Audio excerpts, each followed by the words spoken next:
Hello, I am feeling to be honored here to presenting our important work with the title Prioritizing Economic Sectors for a Post-Pandemic Recovery Strategy, focusing on examining national and provincial scale in Indonesia. This work has been done by collaboration among three institutions within three countries. My name is Adrianus Amheka from Politeknik Negeri Kupang, Indonesia. As representative of four other my colleagues, Professor Alviso, Dr. Yu, and Mr. Dachanai from De La Salle University, Philippines, and Dr. Nguyen from Osaka University, Japan. Now the problem statement, but before it, just a little bit outline of this work is the introduction. We know the recent COVID-19 pandemic has resulted not only health-related issue and concern, but also related to the economic shock. For example, when the countries start announcing travel bans, the lack of tourists impacted to uh, the economic activity of restaurants, hotels, and retail industries surrounding tourist spots. The closure of non-essential manufacturing plants, such as those dedicated to packaging material, hamper the productivity of food manufacturing sectors. It is thus essential to develop flexible economic model which analyze the interdependencies to get a better economy.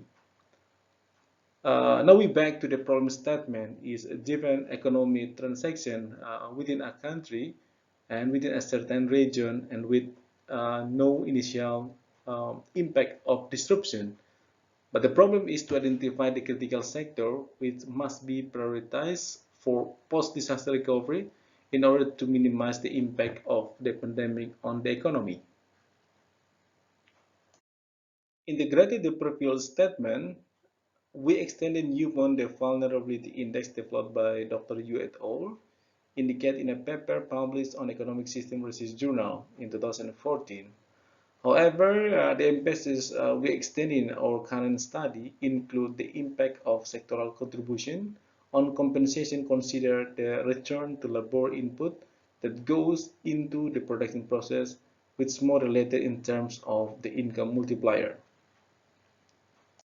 The study considered nine economic sectors as indicated in the input-output table, both nationally and regionally in Indonesia, to measure the vulnerability of economic sectors and so how this can be have policy implication. So the sector code S01, this is consists of agriculture, animal husbandry, forestry, and fisheries sectors. And the sector code S02, this is include mining and quarrying sectors. And the sector code S03, this is processing industry sectors, and so on, up to sector code S09, this is include the services sectors. As we already know that interdependence between economic sector is a very important aspect in the economy, which can be modeled using input-output models, where provide information on the transaction between economic sectors, quantifying how much input are necessary for a sector to perform its function. Simply insight gained from this perspective, then we use for developing post-disaster recovery strategy through a computational algorithm. In the study, we focused on four components, included the vulnerability index, namely economic impact, sector connectivity, sector size, and income multiplier. The first three components are developed by Dr. Yu et al. As we explained before, and we just extended to include income multiplier. The abbreviation of each component are C1 means component 1, C2 means component 2, and so on. The equation, the vulnerability index VI for each sector I is determined using equation 1, where the Pij refer to the normalized performance of sector I in component J, and omega J refer to an exogenously defined weighting factor associated with the component J. The associated weight for each component should be greater than 0 but less than 1 as indicated in equation 2. And equation 3, the sum of all weights should be not exceed 1. And the result present in this slide, the index value and ranking for each component for national level.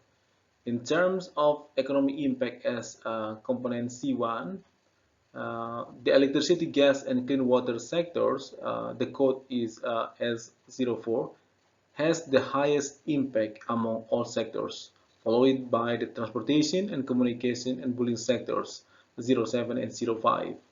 The processing industry 03 is typically assumed to have the highest economic impact for emerging economy like Indonesia. However, the current measure of economic impact is a composite of gains and risks. This means that the Indonesian processing industry may have larger gains than the other sector, but the risks that it is exposed to are also huge, thus having the lowest index value among all sectors. In terms of the connectivity, C2, so the processing industry has the highest level index value. The trade, hotel, and restaurant sector, 04, although the rank second in terms of the connectivity, has an index value of less than half of the processing industry sector, showing the significance of the processing industry sector's influence toward the other sectors.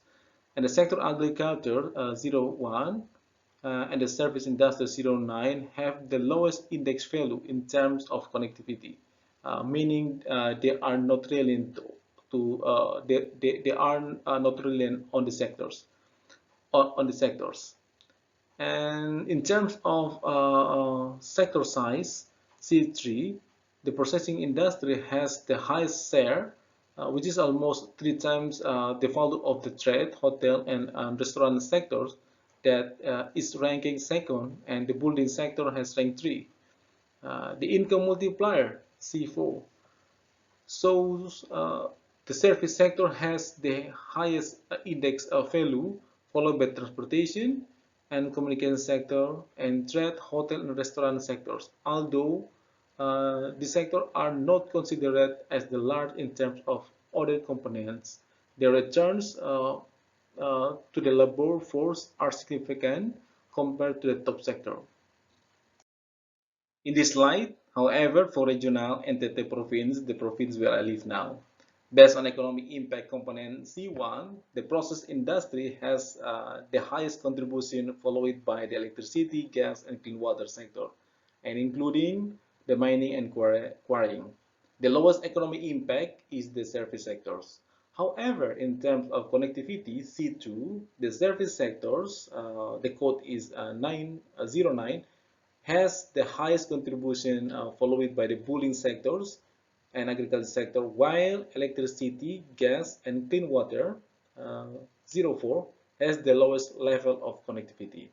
In terms of sector size, C3, the agriculture sectors has the largest contribution to the entity economy, followed by the service sector and the trade, hotel, and restaurant sector, with mining and quarrying sector and electricity, gas, and clean water having the least contribution to its economic output. And based on the income generation, C4 or component 4, the service industry provides the highest return to the followed by the building sector and processing industry. The lowest returns can be observed from the agriculture sector and the trade, hotel, and restaurant sectors. This slide shows the comparing both national and regional level. It can be observed that there are significant differences in result, which is provincial policymakers should use their localized data in order to make policies that are more reliable to their economic structure, because the influences of the global economy and the new normal transformation after COVID-19 also have an impact on the paradigm toward a new economy which provides space for shifting of the economic structure in a region globally, including the national and regional level. This slide shows result for sensitivity analysis. And what does it mean? This is to account for other possible weighting scenario that could affect the index value and the ranking of the proposed composite vulnerability index. The illustration of the result for national as shown in the panel 1A and 1B. There's some sector broader possible values such as the process industry, a sector that can span from point 1 to point 3, while some sectors have less sensitivity value as shown by the bullying sector. However, panel 1B reveals some certainty that the trade, hotel, and restaurant sector is one of the high priority sector as it consistently ranks second to fourth.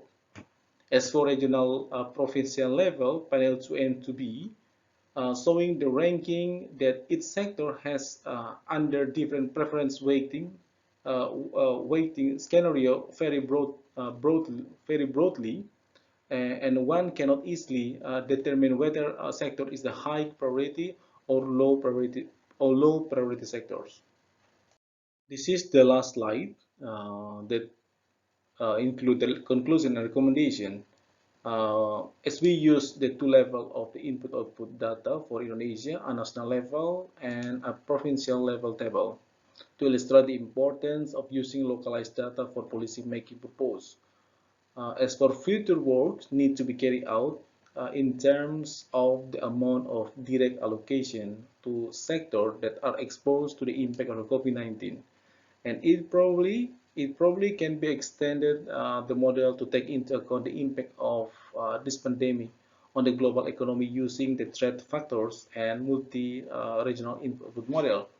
And the final words, as you can read, the study will help insight the best way to minimize the effect on the economic global crisis, for example, resulting from the outbreak of COVID-19. So that's all that we can share to you all, and just feel free if you would like asking or discuss with my team. Thank you.